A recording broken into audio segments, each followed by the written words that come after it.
Kama ambavyo mmeona, tumekagua wote uwanja, mimi na nyinyi, si ndio jamani? Na tumewaonyesha Watanzania wenzetu nini ambacho kinaendelea hapa ili kuhakikisha uwanja wetu unaweza kuchezeka mechi ya fainali ya kombe la shirikisho kwa sasa. Na kama ambavyo mnafahamu, tumekuwa tukifanya ukarabati mkubwa kwenye uwanja wa Benjamin Mkapa ambao ulikuwa unahusisha maeneo mengi. Nyinyi mmepita hapa, mmeona takriban viti 30,000 na kitu vimeshabadilishwa kati ya viti 63,000, na ambalo ndio lilikuwa eneo la mwisho. Kwa hivyo tulikuwa na ukarabati ambao ulikuwa unahusisha maeneo yote ya uwanja isipokuwa kwenye pitch.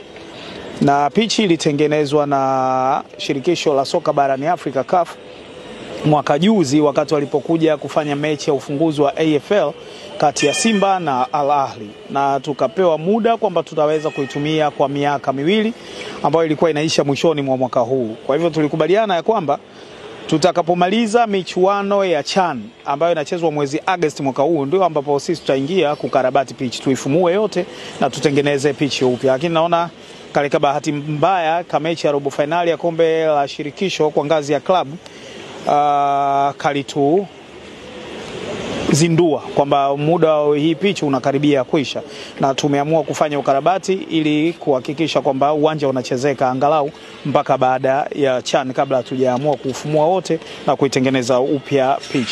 Kwa hiyo tumechukua hatua kadhaa na nyinyi mmeshuhudia, na kama ambavyo mnaona ukarabati bado unaendelea, na sisi tutakuwa hapa, tutakuwa asubuhi, tutakuwa mchana, tutakuwa usiku kuhakikisha kwamba hakuna kinachosimama, na mpaka CAF anakuja kufanya ukaguzi wao wa mwisho kuelekea mechi ile ya finali ya Simba na Berkane tarehe 27, tarehe 25 ya mwezi huu, basi angalau uwanja huu uwe tayari na unachezeka. Na miongoni mwa watu tuliokuja nao, tulioongozana nao kwenye ukaguzi huu leo ni watu wa CAF, na wao wenyewe wamekuwa impressed na progress ambayo tumefikia, na wanaamini kwamba tumedhamiria, serikali ya awamu ya 6 imedhamiria kutengeneza miundombinu ya michezo na kuhakikisha inaweza kutumika sawa sawa. Kwa hiyo tumepeana maagizo mimi na wataalamu kuonyesha kwamba kazi ambayo inatakiwa ifanyike hapa inafanyika kwa muda ambao tunautegemea ama chini ya hapo. Kulikuwa na tractor kwa ajili ya stitching na scarification, na yenyewe tumeagiza tractor kutoka Uturuki, iko kwenye maji lakini tumeona inachelewa, kwa hiyo tumeagiza tractor nyingine kutoka Tanga kwenye kituo cha TFF, nyingine tumeagiza kutoka Zanzibar ili angalau zifike by kesho na tuhakikishe kwamba zinafanya kazi ambayo ilikusudiwa. Lakini pia tulielekezwa kuhusiana na zile benchi za kukalia, sio zile za wachezaji. Sasa ile ya marefari wanataka iwe na matairi, na tunayafunga leo hapa. Tumepeana masaa 24 kuhakikisha jambo hilo linakwisha. Lakini pia wanataka flag poles ziwe 6 kila upande, kwa hivyo tutafunga 2 nyingine. Lakini pia kwa sasa zinazotumika ni zile zinazofungwa juu ya taa. Tumekubaliana na Mchina ambaye anatukarabatia uwanja huu kuzifunga zile mpaka mwisho wa mwezi huu, tutakuwa na zile ili tuepukane na kufunga hizi plug pole huku chini. Lakini kulikuwa na marekebisho kwenye anti-doping room, na yenyewe yanafanyika ndani ya masaa 24 na yatakuwa na yenyewe yamekamilika.